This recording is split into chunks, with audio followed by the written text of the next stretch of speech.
Libro primero. Estudio del Derecho Romano, título único, Introducción. Método de exposición. Si entendemos que la sistematización de las materias jurídicas es de capital importancia para la mejor comprensión de su contenido, consideramos conveniente comenzar esta parte introductoria al estudio del Derecho de Roma, señalándolo el método de exposición que seguiremos en la presente obra.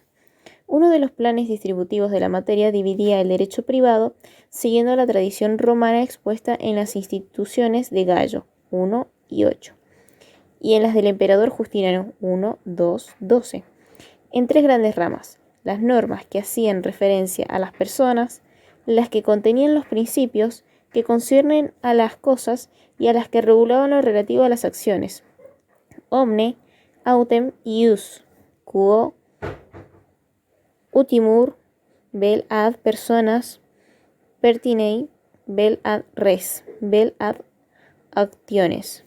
Esta división trimembre sirvió como base por mucho tiempo para la exposición del derecho romano, habiendo sido seguida en las obras sistemáticas de la Edad Media y de los tiempos modernos y en no pocos códigos de países de raigambre latina. La doctrina moderna, a partir de las enseñanzas de la escuela histórica del derecho, se ha ido alejando de la clásica tripartición, distribuyendo la materia de manera de hacer posible las variadas conexiones de los diversos institutos jurídicos y el desarrollo lógico de la exposición, necesarios en grado sumo en disciplinas de gran vastedad como el derecho romano, al que es un imperativo vivificar, dotando de la mayor practicidad a su estudio. Guiados por el deseo de lograr un plan sistemático de exposición de la asignatura, hemos dividido la obra en 8 partes, a las que llamaremos libros, para emplear la denominación utilizada por el Corpus Iuris Civilis, los que a su vez estarán divididos en títulos, a excepción del primero, que tiene un título único. El libro primero, que contiene una introducción al estudio del derecho romano, trata sobre conceptos básicos que tienen a la explicación de determinadas instituciones y reglas fundamentales de derecho, cuyo conocimiento consideramos prioritario para el logro de una mejor comprensión de las instituciones que serán materia de nuestro estudio. El libro segundo, que llamaremos Historia y Fuentes del Derecho Romano, se refiere a la línea evolutiva de la legislación de Roma, abarcando no solo el estudio de su historia externa, esto es la historia de sus fuentes formales, sino también a la progresión político-social que experimentó Roma en el transcurso del largo proceso de formación y depuración de sus institutos jurídicos. El libro tercero, que designaremos con el nombre de Parte General, está destinado al análisis de las personas, considerando como tales a los hombres y a los seres abstractos de pura creación jurídica capaces de tener derechos y deberes jurídicos. Las cosas u objetos corporales o incorporales que, sometidos a las necesidades, a la utilidad o a los placeres del hombre, son idóneos para constituir objetos de derecho, y los hombres o los actos humanos jurídicos o no, mediante los cuales los derechos nacen, se transmiten, se modifican o se extinguen. En los subsiguientes libros en que diremos la hora, hacemos la separación de los de que tratan del derecho material o sustantivo, del que se refiere al derecho formal o adjetivo. Así pues, el libro cuarto estudia los derechos reales, aquellos que se ejercen inmediata y directamente por el hombre sobre las cosas. El quinto, el derecho de obligaciones, el que tremendo también carácter patrimonial como los derechos reales entraña la exigencia de un cierto comportamiento de una persona respecto a otra. El sexto, el derecho de familia, conjunto de principios normativos que regulan las relaciones familiares, y el séptimo, el derecho sucesorio, ordenamiento jurídico que es consecuencia del fallecimiento de una persona y que por ende afecta a la suerte de su patrimonio.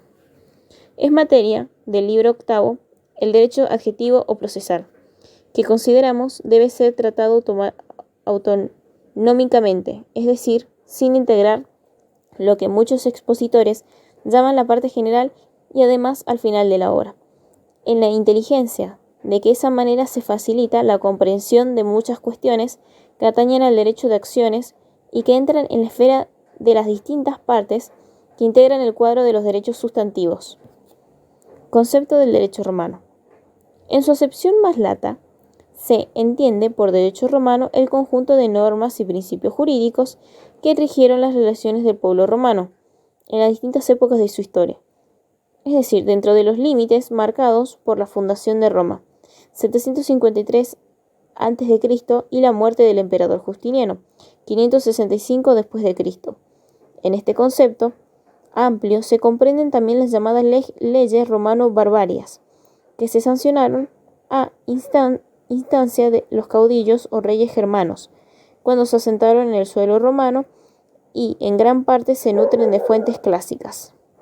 Hay romanistas que encierran todavía dentro de esta amplia acepción las reinterpretaciones que del derecho compilado en tiempos de Justiniano efectuaron los glosadores y postglosadores en la temprana Edad Media, y las que sucedieron a ellas hasta el siglo pasado, y en el que se destaca la pandectística alemana, es lo que se ha dado al denominar segunda vida del derecho romano. En sentido estricto, la expresión derecho romano designa el ordenamiento normativo contenido en la compilación de las leyes y jurisprudencia romanas, realizada en el siglo VI de nuestra era por Justiniano, emperador de Oriente. Este cuerpo legislativo, que más tarde fue denominado Corpus Iuris Civilis, está integrado por el código Codex Justinianus, una compilación de constituciones imperiales, el Digesto o Pandectas, Digesta o Pandectae, que contiene el ordenamiento de la jurisprudencia romana, las instituciones, obra que el príncipe legislador destina a exponer los principios básicos de su derecho con el fin de facilitar su conocimiento por las jóvenes generaciones de estudiantes. En las novelas, Novellae Constitutiones, que fueron las nuevas constituciones dictadas por Justiniano entre los años 535 a 565, es decir, una vez determinada su labor compilatoria. Aunque el derecho justiniano, por haber sido el elemento básico de formación del derecho privado de los distintos países de Europa continental y aún los ultramarinos influidos por los derechos europeos, daba a ser base de nuestro estudio, este no se limitará a esa fase del desarrollo del derecho romano, sino que habrá de realizarse atendiendo también al derecho privado ante Justiniano. Para seguir así las distintas transformaciones de la legislación de Roma en el curso de su más milenaria progresión histórica, es que el derecho romano, lo vamos a repetir con reiteración, es un auténtico producto histórico. No es fruto de unos intensos años de elaboración, ni de un periodo de esplendor máximo, sino el resultado de una pausada pero constante labor de una auténtica decantación de siglos. Utilidad actual del estudio del derecho romano. Ha venido constituyendo un tópico de todos los estudios históricos que tratan de explicar la significación del derecho romano y la trascendencia actual de su cultivo. Escribe Álvarez Suárez la afirmación de que no existe en toda la historia universal fenómeno más sorprendente ni más admirable que el de la permanencia y subsistencia de las instituciones jurídicas romanas, fuera de los límites especiales y temporales de su vigencia. Razón tiene, en efecto, el ilustre romanista español al puntualizar la efectividad del hecho. Una abundante literatura jurídica se ha esforzado en destacar las motivaciones de esta siempre reverdecida epifanía romanística, así con los fundamentos que vienen pregonando la supervivencia ejemplar del derecho romano.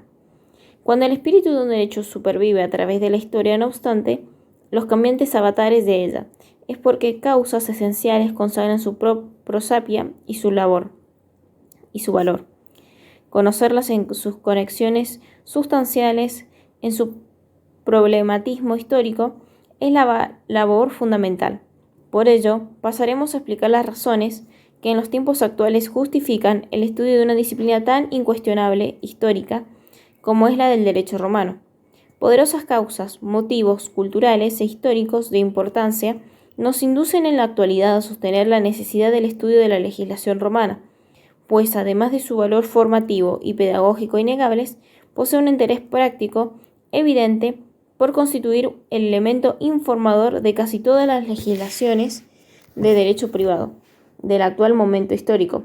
Los grandes preceptos que sirven de base al mundo jurídico moderno son siempre los que los romanos establecieron y con toda la razón se ha sostenido. A nadie le es permitido repudiar esta herencia, sino al precio de romper con el pensamiento de los juristas, de reemplazar el derecho por la arbitrariedad o la violencia. Pensemos sin más en todos aquellos principios de indudable abolengo romanístico, que en los sistemas jurídicos actuales pregonan su ascendencia originaria. Así, los conceptos de acción, de excepción, de capacidad jurídica y de capacidad de obrar, los lineamientos fundamentales del derecho sucesorio, los elementos informantes del derecho contractual e incluso de los derechos reales, la doctrina de la libertad de las partes contratantes, los vicios de la voluntad en la teoría del negocio jurídico, etc. Sabemos que en la actualidad, con excepción de las regiones de derecho musulmán e hindú, el mundo está repartido en dos grandes sistemas jurídicos, el anglosajón y el romanista. Nuestro país pertenece al segundo. Recibió el derecho romano por conductos diversos, por el derecho español, si recordamos la influencia de esfuerzo, juzgo, las partidas, etc.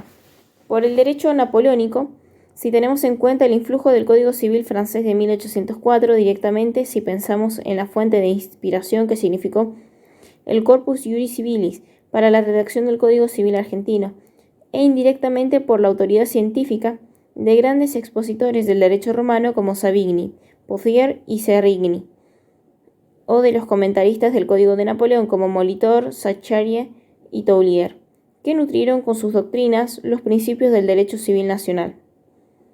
En efecto, nuestro Código Civil de 1869, que redactó Dalmacio Vélez Sarsfield, jurista de neta formación romanística, resultó una obra de contenido esencialmente romano.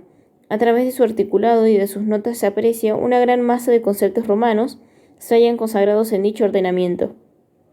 Así, la teoría de las personas jurídicas, la de las cosas, la teoría del hecho y el acto jurídicos y la de declaración de la voluntad, la condición y hasta la representación y de manera preponderante el derecho de obligaciones. Por ello, de manera muy imperfecta, conoceríamos nuestro derecho civil y descubriríamos sus notas específicas, si no nos remontáramos a la raíz remota donde tiene su génesis, porque el derecho es un producto histórico del que solo la historia puede mostrarnos sus atributos típicos individuantes. El derecho romano no es tan solo un instrumento incomparable de educación histórica, posee además un valor formativo y pedagógico evidente, título ambos que sin otras razones justificarían su estudio, si éste no estuviera ya suficientemente fundamentado por otras motivaciones. Señalaba Mommsen que la historia del derecho romano era necesaria e indispensable para los altos estudios jurídicos y que para formar y desarrollar la mentalidad de un jurista era menester presentarle en su conjunto la evolución del derecho, a fin de inclinarle, en definitiva, a una cierta sutileza y flexibilidad en el manejo de las redes del derecho positivo. Así resulta la legislación de Roma, escuela magnífica de aprendizaje y de formación profesional, por lo que pocos sistemas jurídicos, por no decir ninguno, pueden arrebatar al derecho romano este legítimo timbre de honor. Digamos por último, coincidiendo con Margadant, que estimamos que el derecho romano nos ofrece los conceptos fundamentales de una ciencia jurídica supranacional y que puede servir, por ende, para crear una plataforma jurídica donde juristas de diversos países del sistema romanista puedan departir y deliberar.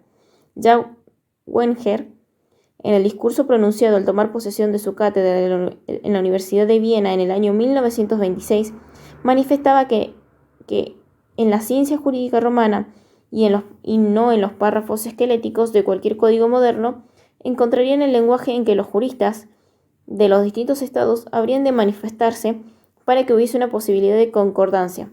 Es que, como destaca de Slover, en las mismas leyes romanas puede hallarse la base más firme y fundamental del llamado derecho comparado de los pueblos. Concepto de derecho e ideas romanas. Se ha dicho que el derecho tiene ciertas funciones únicas y especiales.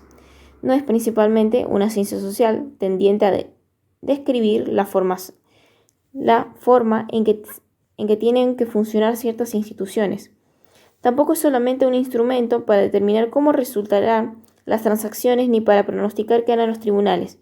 Esos son servicios importantes pero subsidiarios en cuanto al objetivo primordial del derecho, que es elaborar conceptos y mantener y poner en vigor procedimientos que permitan que una comunidad soberana sea gobernada por reglamentaciones que propicien el bien común, la realización de los valores humanos y la aplicación de esos reglamentos en forma eficaz.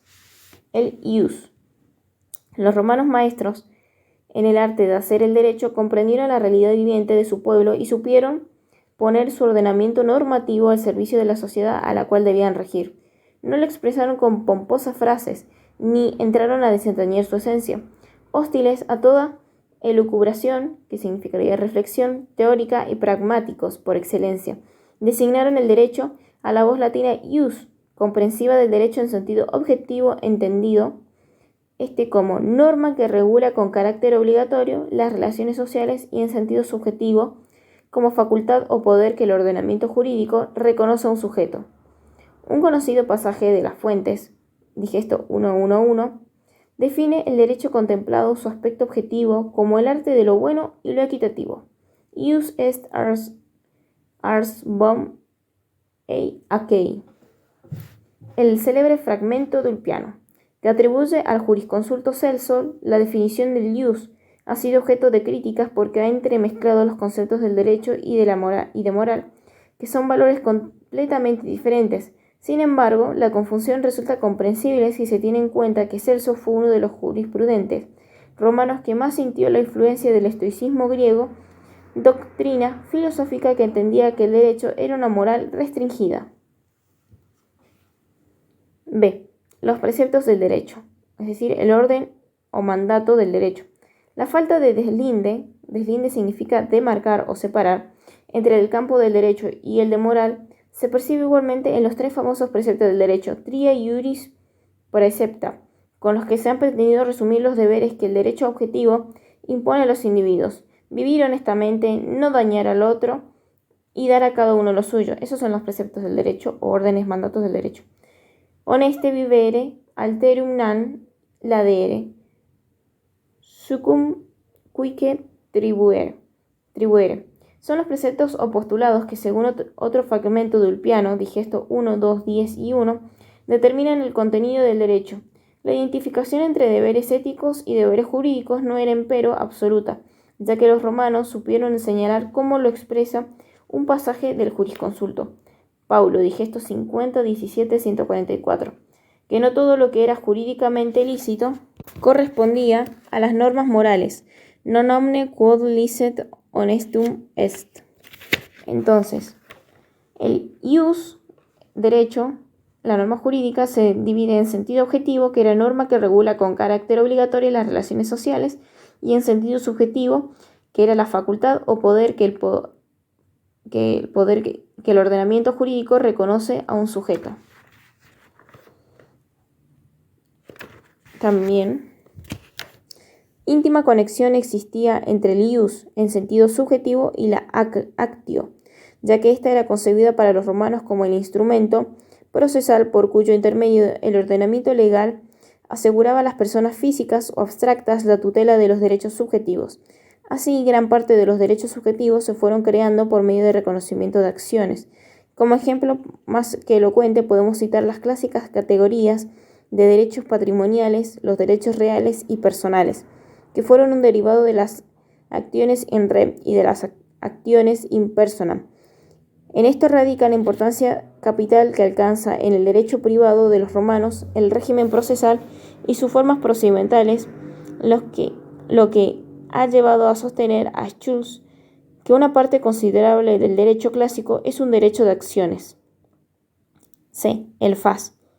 Así como los romanos designan el término ius a la norma jurídica, denominan fas a la norma religiosa. Derecho y religión aparecen en épocas primitivas como ideas que guardan entre sí un nexo de unión evidente que hace que no haya una antítesis entre el derecho humano y el derecho privado. Se explican los puntos de contacto, no solo porque en los primeros tiempos de Roma era difícil concebir un proceso de abstracción que deslindara ambos campos, sino también porque los primeros intérpretes del derecho fueron los pontífices romanos, que entendieron que los actos o comportamientos humanos tendrían la nota de licitud cuando se conformara a la voluntad de los dioses. Fue solo en la República tardía, cuando se abrió paso a la jurisprudencia laica y se operó el proceso de secularización del ius, con lo cual viene a producirse la diferenciación entre el derecho y la religión. Desde esa época, pues, fas equivale a ius divinum. Es la norma religiosa, el derecho relevado por los dioses que regula las relaciones de los hombres con la divinidad. en tanto que el ius es el derecho humano constituido por normas creadas por el hombre para regular las relaciones de estos entre sí y con el Estado. D. Justicia. No tenían en el derecho romano la voz justicia una acepción muy distinta de la actual. Iustum es lo que se conforma al ius, y si la adaptación es constante, se llega a ese valor, que es meta del derecho que los romanos llamaron iustitia. Las fuentes romanas, digesto 1, 1, 10, 10, institutos 1, 1, nos dan el concepto de ella al decir que es la constante, perpetua y voluntad de dar a cada uno cada cual lo suyo. Constant et perpetua voluntas ius sum quique tribuendi. La aequitas. Los romanos no comprendieron con voz iustitia, lo que en tiempos actuales se califica como justicia objetiva, es decir, el derecho en su objeto y esencia.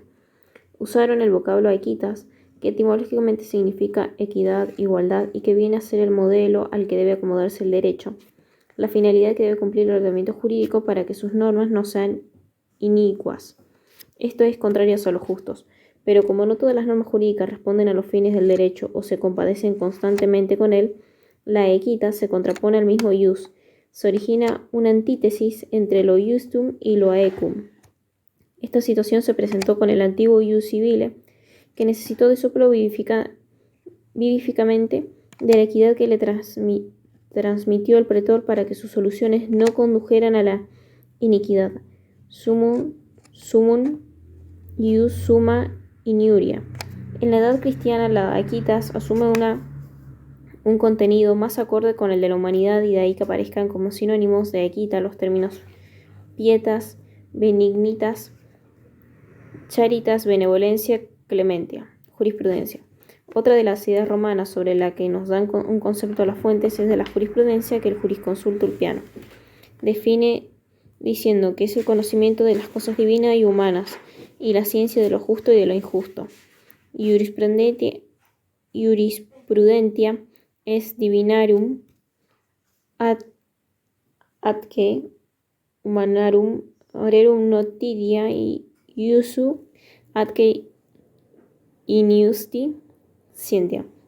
Entiende Ortolán que la definición de jurisprudencia pertenece a la era filosófica de los jurisconsultos romanos, que entendieron por tal el conocimiento del derecho, o mejor dicho, el conocimiento de las cosas divinas y humanas, para poder determinar lo que es justo y lo que es injusto. Derecho público y derecho privado. Los romanos distinguieron, según el objeto de sus normas, el derecho público, ius publicum, del derecho privado, ius privatum. La definición aceptada por las institutas y recogidas del jurisconsulto Ulpiano, digesto 1, 1, 1, 2, institutas 1, 1, 4, marca la oposición entre el Estado y los particulares, al establecer que derecho público es el que se refiere al estado de la cosa romana. Ad statum red romanae spectat, y derecho privado, el que concierne a la utilidad de cada individuo, ad singularum utilitatem pertinet. La delimitación de la esfera de aplicación de los principios del derecho público y los de derecho privado no viene a ser tan sencilla como lo sugiere la definición de las fuentes. En efecto, existen normas que, aunque regulan relaciones entre los particulares, entran en el ámbito del derecho público, que cuando a la par de un interés individual persiguen un interés social y colectivo. Así está permitido que en las relaciones contractuales convenga que las partes no respondan por la culpa, pero no es posible liberarse de la responsabilidad de una actitud dolosa de los contratantes, ya que atañe al interés general no admitir el fraude en las relaciones interindividuales. El derecho público está constituido por el conjunto de normas que regulan la constitución y actividad del Estado y las relaciones que ese mismo Estado tiene con los particulares, en tanto que el derecho privado rige exclusivamente las relaciones de los individuos entre sí. Esta diferenciación entre las dos mencionadas áreas del derecho hace que haya alcanzado valor del axioma al principio de que los particulares no pueden derogar ni siquiera disminuir por acuerdo de voluntad de las disposiciones de derecho público. Ius publicum privatorum pactis mutarin non potestat privatorum conventio iuri publico non derogat. Porque el Estado ordena el ius publicum, fundándose en normas y principios de carácter inalterable. digesto 2, 14, 38, digesto 50, 17, 45 y 1. Contrariamente, en derecho privado la voluntad de los particulares regula la vida jurídica a condición de que el derecho objetivo no disponga expresamente lo contrario. Derecho natural, derecho de gentes, derecho civil.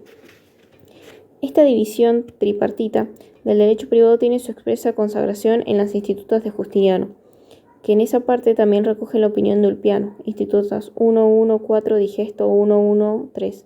Explica el jurisconsulto clásico que el derecho privado consta de 3 partes, pues se han formado de los preceptos naturales, de los de gentes o de los civiles.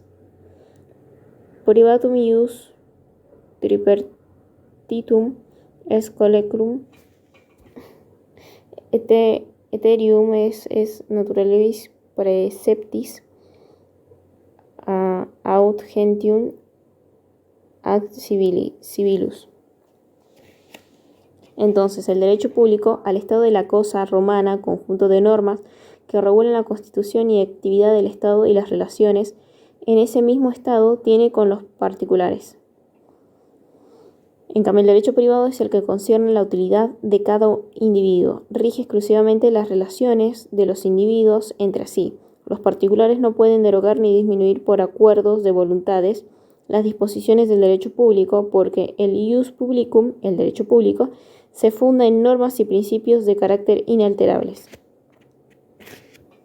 En esta materia observamos que en las Institutas Justiniano ha apartado de su modelo las Institutas de Gallo, en las que el derecho se divide en derecho civil y derecho de gentes. Gallo 1.1 digesto 1.1.9. Era derecho civil el exclusivo, el del pueblo romano, aplicable solamente a sus ciudadanos. Ius civili quod quousque populus ipse sibi constitu id ipsus proprium es quasi ius proprium civitatis. Constituía derecho de gentes, el integrado por normas que aplicaban a todos los pueblos y que tenían por fundamento no características peculiares de cada uno de ellos, sino la razón natural. Ius gentium quod naturalis ratio unter omnes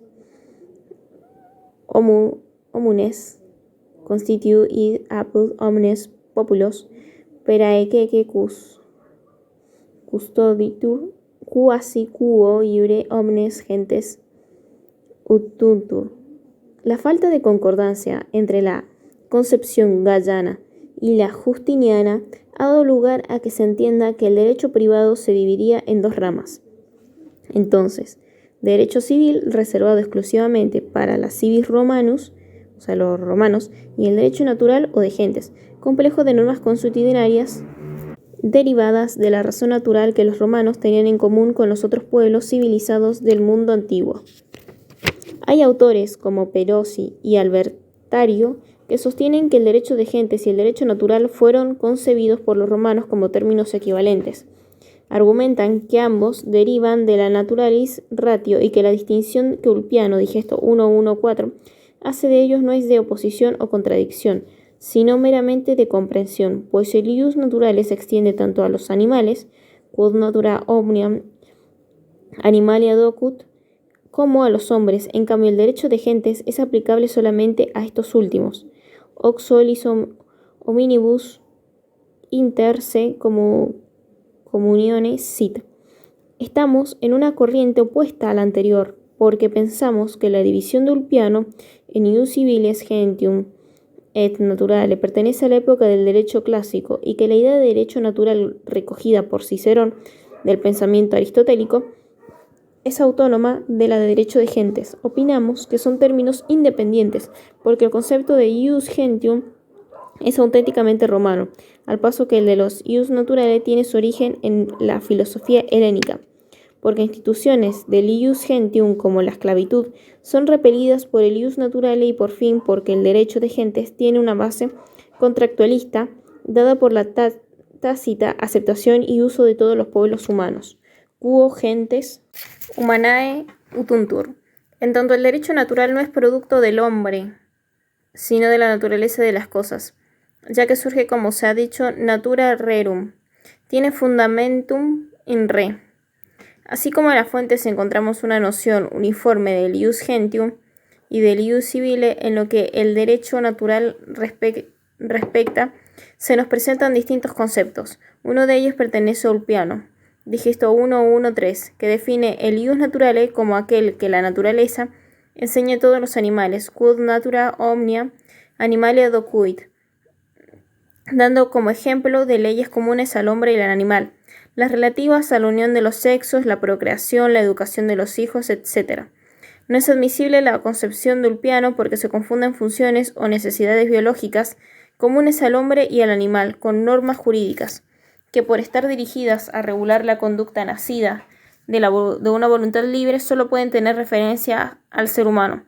Otro concepto pertenece al jurisconsulto Paulo, Digesto 1.1.11, para quien el derecho natural es aquel que siempre es bueno y equitativo. Quod semper bonum el aequum est. La idea de Paulo, más acertada que la anterior, concibe un derecho ideal, inmutable, y en el que todos los hombres son iguales. Esta disparidad de concepciones en las fuentes romanas lleva a concluir que es dudoso que las ideas expuestas sean obra de los jurisconsultos clásicos, sino tal vez creación postclásica o más probablemente producto del manipuleo interpolacionístico, que frecuentemente tiene el defecto de adulterar las más puras tradiciones romanas. 6. Derecho civil, derecho honorario. La división de derecho civil y derecho honorario se basa en el distinto origen de uno y otro. Desde este punto de vista leemos en el Digesto 1.1.7 que derecho civil es el que dimana de leyes, plebiscitos, senado consultos, decretos de los príncipes y autoridad de los jurisconsultos. Ius autem civiles quod es legibus plebiscitis senatus consultis decretis principium auctoritae prodentium venit. Derecho honorario, por su parte, es el conjunto de principios jurídicos que derivan la autoridad jurisdiccional de los magistrados, o como dicen las fuentes, Institutas 1.2.7, de los que gozan de honores. O que etiam ius honorarium solemnus appellare quod qui honores generari id es magistratus auctoritatem uic iuri dederunt. Bien. La antítesis entre ambas categorías de derecho caracteriza gran parte de la historia jurídica romana, ya que en el tiempo en que se la crea la pretura, 367 a.C., comienza a elaborarse por el pretor, principal artífice del derecho honorario, esa gran masa de principios jurídicos que aparecieron para dar mayor eficacia al derecho civil, viva vox iuris civilis. Paulatinamente va completándolo y corrigiéndolo, lo cual ha hecho decir Papiniano, Digesto 1.1.7.1, que derecho pretorio es el que por razón de utilidad pública introdujeron los pretores para ayudar o suplir o corregir el derecho civil. Adiuvandi vel supplendi vel corrigendi iuris civilis gratia. El dualismo de derecho civil y derecho honorario tiene una gran importancia en la transformación de los institutos jurídicos de derecho privado, ya que al arbitrar el ius honorarium soluciones acordes con los principios de las Aquitas, fue eliminando las rudezas del arcaico ius civile, permitiendo así que el derecho romano alcanzara la categoría del sistema jurídico del valor universal. Este proceso de cambio se opera desde dentro del propio ius civile, por medio de la autoridad de los jurisconsultos, y desde fuera de él, por obra del pretor, para llegar a la definitiva transformación del antiguo derecho por virtud de la legislación imperial, formada por las constituciones de los príncipes. A partir de entonces, la división del derecho privado de Roma en ius civiles e ius honorarium solo tiene valor histórico. Ius extraordinarium. Señalamos que el dualismo de derecho civil, derecho honorario, característico de la época clásica, fue sustancialmente superado por el aporte de las constituciones imperiales. Pues bien, esta fuente formal del derecho romano, que iba a monopolizar la creación del derecho privado, en la postrer etapa de la evolución de la legislación romana, justamente con la práctica de la cognitio extra ordinem, constituyó el llamado ius extraordinarium. La expresión era usada cuando se quería poner de manifiesto la contraposición de este nuevo ordenamiento legal, ya con el arcaico ius civile, ya con el ius honorarium. Derecho escrito, derecho no escrito. Otra de las clasificaciones del derecho que encontramos en las fuentes, Institutas 1, 2, 3, Institutas 1, 2, 9, es la del ius scriptum e ius non scriptum. Constituyen el derecho escrito la ley, los plebiscitos, los senadoconsultos, las constituciones de los emperadores, los edictos de los magistrados. Las respuestas de los jurisconsultos, scriptum ius est lex, plebiscita senatus consulta, principios placita magistratum, edicta prudentum responsa, es derecho no escrito aquel que el uso convalidó, pues las costumbres constantes, aprobadas por el consentimiento de los que las siguen, semejan a la ley. Ex non scriptum ius venit quod usus compravit, nam diuturra, mores, consensu utentum, comprobati legem imitantur. Creemos con Arias Ramos que esta división del derecho, que tiene origen griego, carece de interés práctico, pues la diferencia del derecho escrito con el derecho no escrito no radicaba fundamentalmente en la circunstancia de que las normas estuvieran o no redactadas por escrito, sino en el hecho de que hubieran sido elaboradas por órganos del poder estatal, con facultad de hacer de hecho comicios, senado, magistrados, emperadores, aunque como era natural normalmente se fijaban por medio de la escritura. Por su parte, el derecho surgido de la costumbre mores matorium consuetudo, que fue la primera manifestación del derecho privado de Roma, constituye el derecho no escrito. Derecho común, derecho singular. Las normas jurídicas vigentes, que se presentan con el carácter de principios o reglas generales, constituyen lo que se ha llamado ius comune, más como imperativos de justicia, razones morales, de utilidad o de bien público, exigen la desviación o derogación de los principios generales del derecho común. Se dicta una norma de carácter excepcional, que los romanos han llamado ius singulare.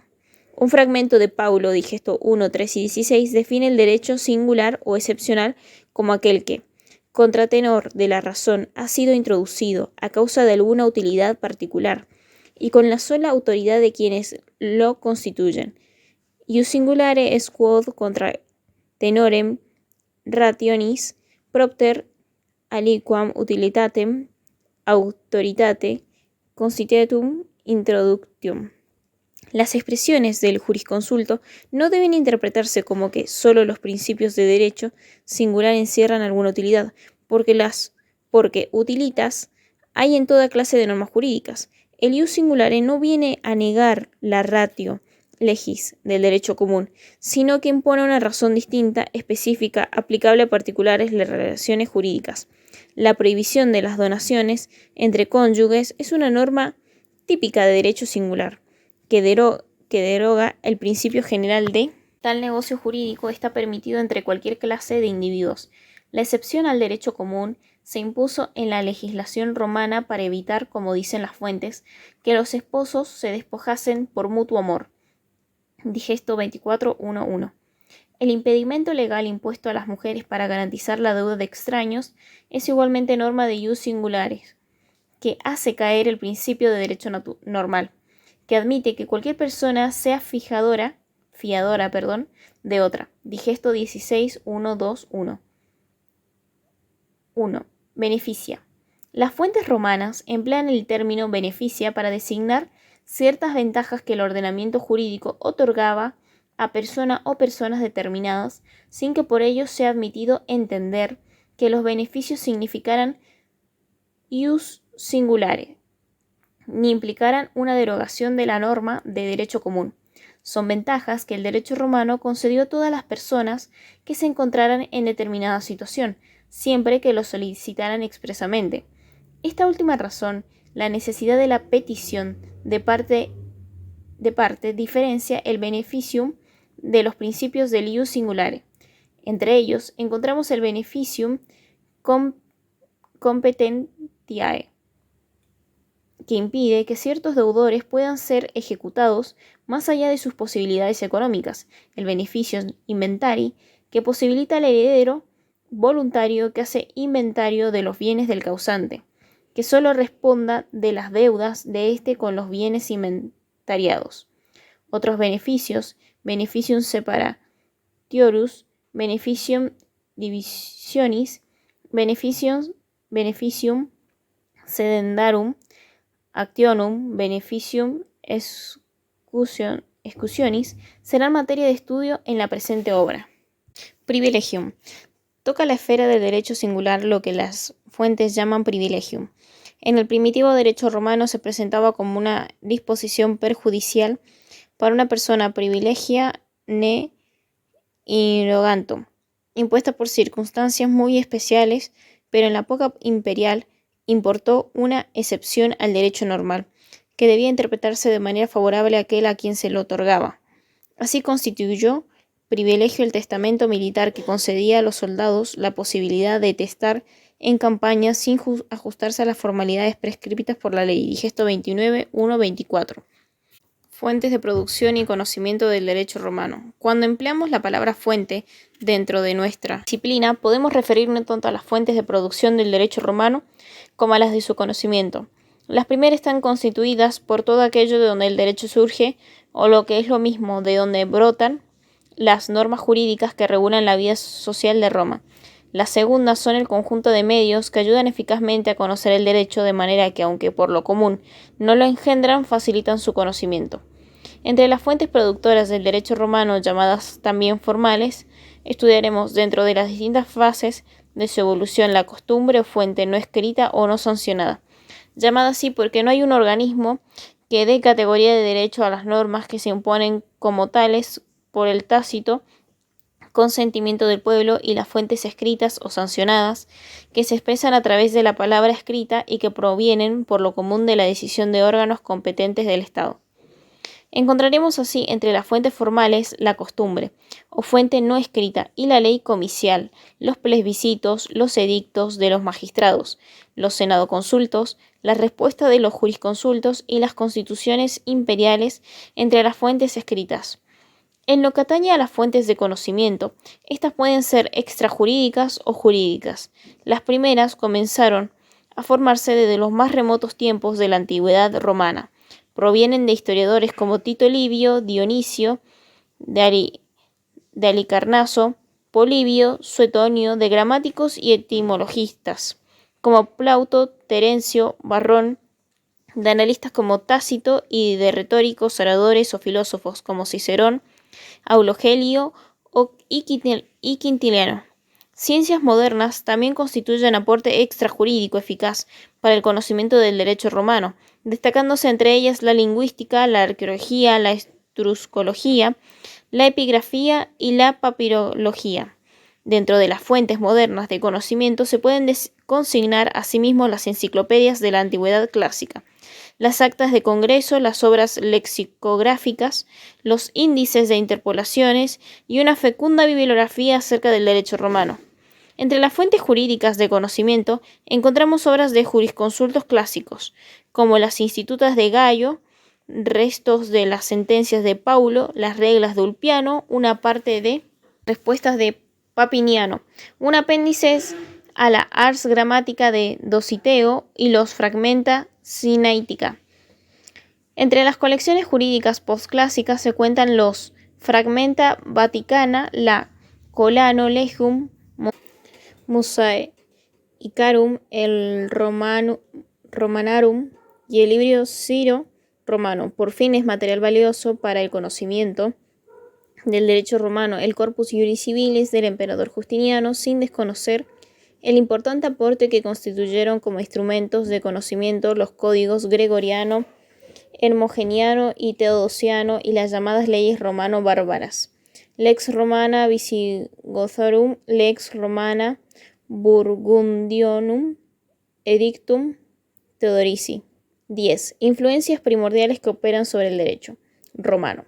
Para finalizar esta parte introductoria de nuestro estudio, hemos estimado oportuno referirnos a las influencias primordiales que operan sobre el derecho romano, es decir, a los valores socioculturales que, acogidos por el derecho privado de los romanos, dejaron en él huellas indelebles que le dieron características peculiares.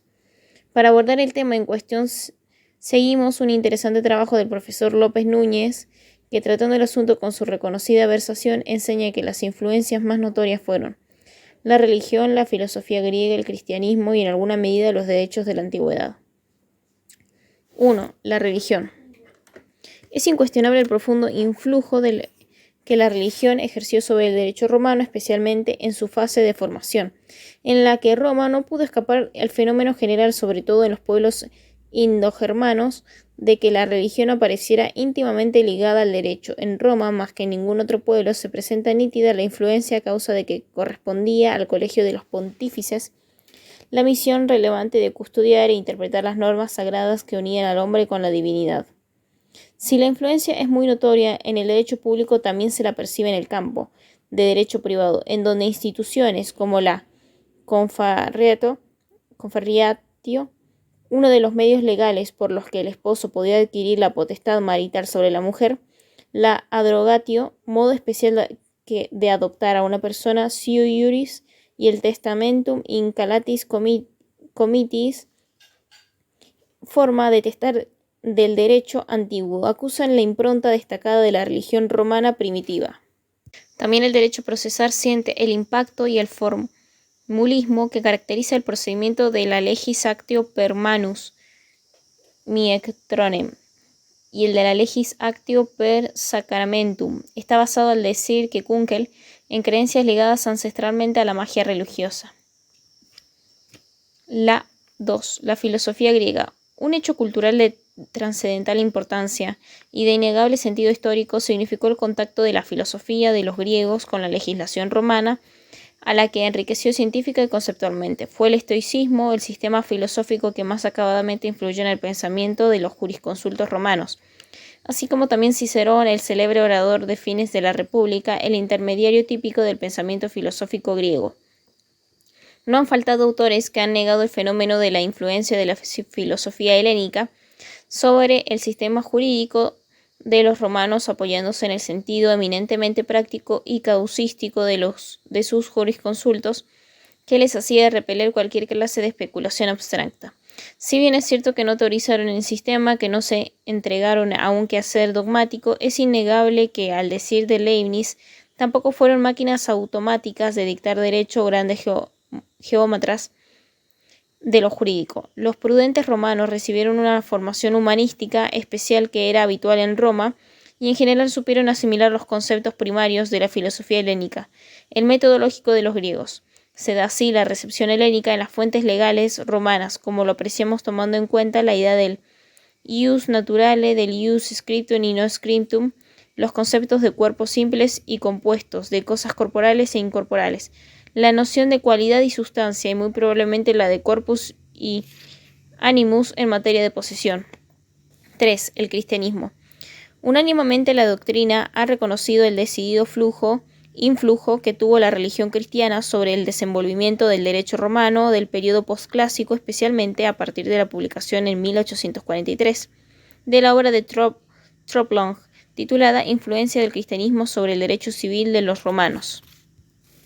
El cristianismo entra en el sistema romano para variadísimos medios a partir de la sanción del Edicto de Milán por el emperador Constantino en el año 313, declarado culto oficial del Imperio Romano.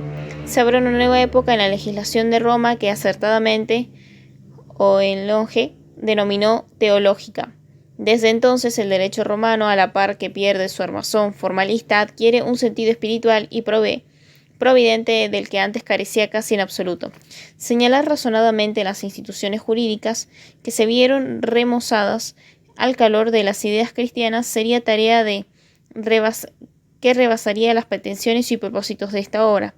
La dignificación del trabajo, la dulcificación de la esclavitud junto con el fenómeno de las manumisiones, la reducción de la tasa de interés, la situación más digna del hijo de familia y de la mujer, la abolición del divorcio y el criterio desfavorable con que se consideran las segundas nupcias, honesta fornicatio, la creación de la legitimación como medio de que un hijo nacido fuera de matrimonio alcanzara la calidad de legítimo, la mitigación del formalismo en materia obligacional, la humanización de la patria potestad, la admisión más amplia del derecho a alimentos, la protección decidida a las obras pías, el nuevo sentido de equitas impregnado de piedad, caridad, benignidad, son muestras más que inequívocas del preponderante influjo de la religión de Cristo en el derecho romano.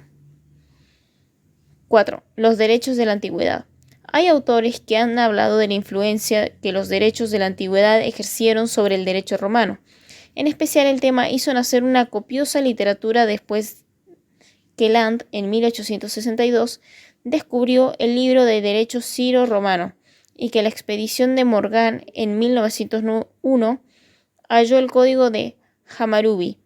Se ha pretendido encontrar afinidad entre la legislación romana y los sistemas jurídicos egipcio, judaico, asirio, babilónico, etc., pero no se han dado argumentos de acabada fundamentación como para tener por ciertas esas pretendidas influencias. Sin embargo, está admitido que los romanos incorporaron principios de derecho etrusco, especialmente en el campo del derecho público y derecho griego con la ley de las 12 tablas.